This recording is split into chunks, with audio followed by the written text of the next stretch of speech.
الحمد لله وكفى وسلام على عباده الذين اصطفى أما بعد أعوذ بالله من الشيطان الرجيم بسم الله الرحمن الرحیم۔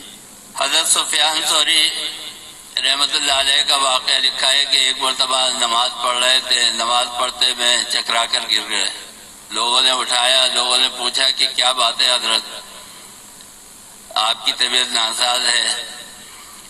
فرمایا کہ جب میں نے نماز کی نیت باندھی تو میں اللہ تعالیٰ کی حمد و ثنا بیان کر رہا تھا، الحمدللہ رب العالمین الرحمن الرحیم مالک یوم الدین، یہاں تک تو معاملہ چل گیا۔ لیکن فرمایا کہ جب میں نے یہ کہا کہ ایاک نعبد و ایاک نستعین،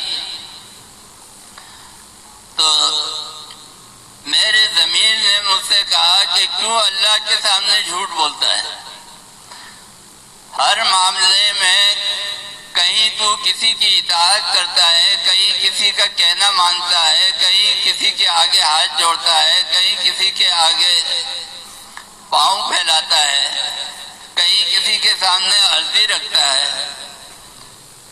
تو یہ کہنا کہ میں اے اللہ صرف تیری ہی عبادت کرتا ہوں، تیری ہی بندگی کرتا ہوں اور صرف تجھی سے مانگتا ہوں، تو یہ اللہ کے سامنے جھوٹ بولنا ہے۔ تو فرمایا کہ ریاکاری جو ہے یہ چلتی نہیں ہے۔ فرمایا کہ روزے کے اندر ریاکاری نہیں ہے۔ ایک مرتبہ حضرت بایزید بستامی رحمۃ اللہ علیہ نے فرمایا کہ جب ان کا انتقال ہوا تو ان سے سوال کیا گیا، اللہ تعالیٰ نے ان سے سوال کیا کہ کوئی ایسی نیکی بتاؤ جو خالص تم نے میرے لیے کی ہو، کوئی ایسا عمل بتاؤ جو خالص تم نے میرے لیے کیا ہو۔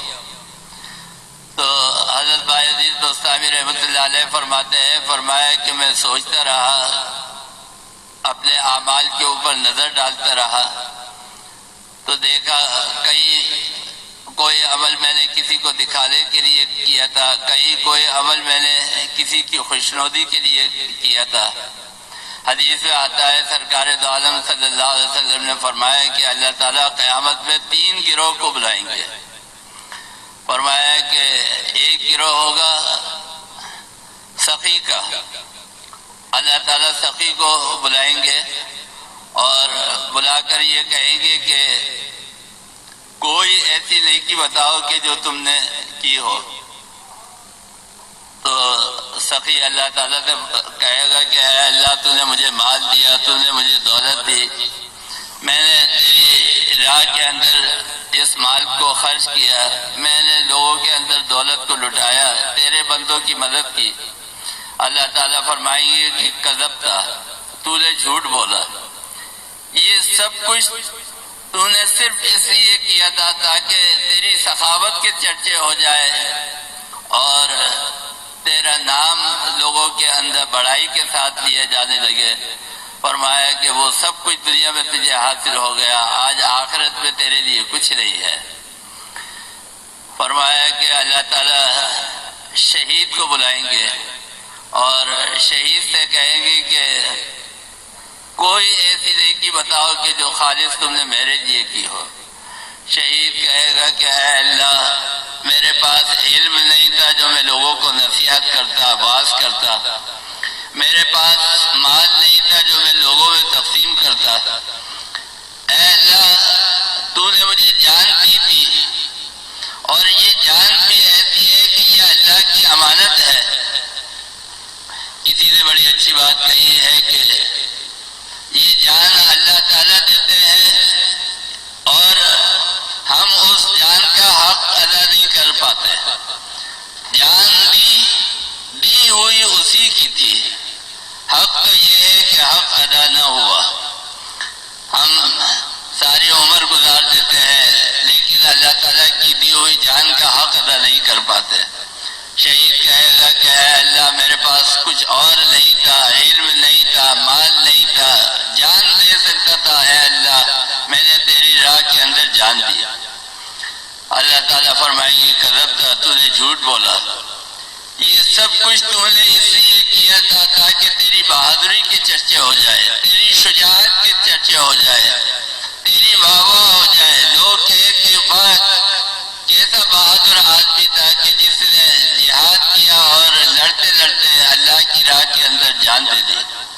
فرمایا کہ یہ سب کچھ تجھے دنیا کے اندر حاصل ہو گیا، اب آخرت میں تیرے لیے کچھ نہیں ہے۔ اللہ تعالیٰ فرمائیے کہ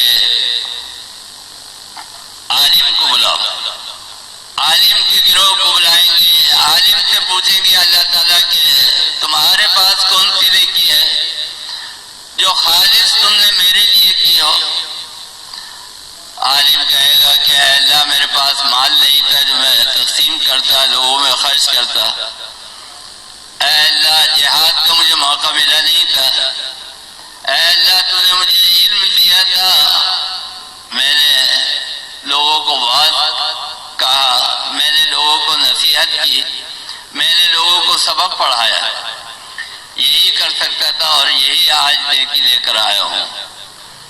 اللہ تعالیٰ فرمائیں گے کذبت، یہ سب کچھ تو نے اس لیے کیا کہ یقال انک عالم جید، لوگ تمہیں عالم کہے، لوگ تمہیں مفتی کہے، لوگ تمہیں علامہ کہے، وہ سب کچھ تمہیں دنیا کے اندر حاصل ہو گیا، آج آخرت میں تمہارے لیے کچھ نہیں ہے۔ میرے دوستوں بزرگوں، میں یہ بات عرض کر رہا تھا کہ آپ جتنی بھی عبادتیں کرتے ہیں اس کے اندر روزہ ہے، نماز ہے، زکوٰۃ ہے، حج ہے۔ نماز میں آپ پڑھیں گے اس کے اندر دکھاوا ہے، لوگ آپ کو دیکھ رہے ہیں، 10 آدمی آپ کو دیکھ رہے ہیں، آپ فجر کی نماز کو جاتے ہیں، آپ ظہر کی نماز کو جاتے ہیں، آپ عصر کی نماز کو جاتے ہیں، آپ مغرب اور عشاء کی نماز کو جاتے ہیں، لوگ آپ کو دیکھتے ہیں، لوگ کہتے ہیں کہ بڑا پکا نمازی ہے، ماشاءاللہ یہ 5 وقت کی نماز پڑھتا ہے۔ آپ کے اندر دکھاوا آتا ہے، آپ کہتے ہیں لوگ میری تعریف کرتے ہیں۔ اسی طرح آپ زکوٰۃ دیتے ہیں، آپ کا ہاتھ اوپر ہے اور لینے والے کا ہاتھ نیچے ہے، اس میں آپ کو فضیلت حاصل ہے، لوگ دیکھتے ہیں کہ آپ زکوٰۃ دے رہے ہیں، اللہ کی راہ میں مال خرچ کر رہے ہیں، زکوٰۃ کے فریضے کو ادا کر رہے ہیں۔ یہ بھی اس کے اندر بھی دکھاوا ہے، اس میں بھی ریاکاری ہو سکتی ہے۔ حج کی عبادت ہے، حج کی عبادت ہے، ہزاروں لاکھوں لوگ حج کے لیے جاتے ہیں اور حج کرتے ہیں، آپ کو حاجی کی رقم سے پکارتے ہیں، حاجی صاحب ادھر آئیے، حاجی صاحب ادھر آئیے، ماشاءاللہ آپ نے بڑے حج کیے ہیں، آپ کی واہ ہوتی ہے، آپ کی شان کے اندر اضافہ ہوتا ہے، اس میں ریاکاری ہے۔ لیکن روزے کے اندر ریاکاری نہیں ہے۔ یہ روزہ اللہ تعالیٰ نے رمضان المبارک کے مہینے کے اندر عطا فرمایا، اور یہ رمضان علماء نے لکھا ہے کہ اللہ کے 999 ناموں میں سے، اللہ کے 999 ناموں میں سے ایک نام اللہ کا رمضان بھی ہے۔ اسی لیے میں نے عرض کیا کہ رمضان کو عزت اور تکریم کے ساتھ پکارا جاتا ہے، شہر رمضان کہا جاتا ہے، یا رمضان مبارک کہا جاتا ہے، یا رمضان المبارک کہا جاتا ہے۔ رمضان المبارک آپ ایسے ہی سمجھیے اللہ کا مہینہ، اس کا ایک نام ہے شہر اللہ، شہر اللہ یعنی اللہ کا مہینہ۔ اللہ کا مہینہ ایسا جیسے اللہ کی اونٹنی جو معجزہ حضرت صالح علیہ السلام کو اللہ تعالیٰ نے عطا فرمایا، اونٹنی کا معجزہ عطا فرمایا، فرمایا کہ فقال اللہ، اللہ تعالیٰ فرماتے ہیں ناقۃ اللہ، یہ اللہ کی اونٹنی ہے، فقال رسول اللہ ناقۃ اللہ وسقیاها، یہ اللہ کی اونٹنی ہے، اس کو ذبح نہیں کرنا، اس کو مارنا نہیں، اس کو تکلیف نہیں پہنچانا، اس کو ایذا نہیں پہنچانا۔ اسی طرح رمضان المبارک کا مہینہ یہ شہر اللہ ہے، اللہ کا مہینہ. جیسے آپ مسجد کو کہتے ہیں، مسجد کیا ہے؟ اللہ کا گھر ہے.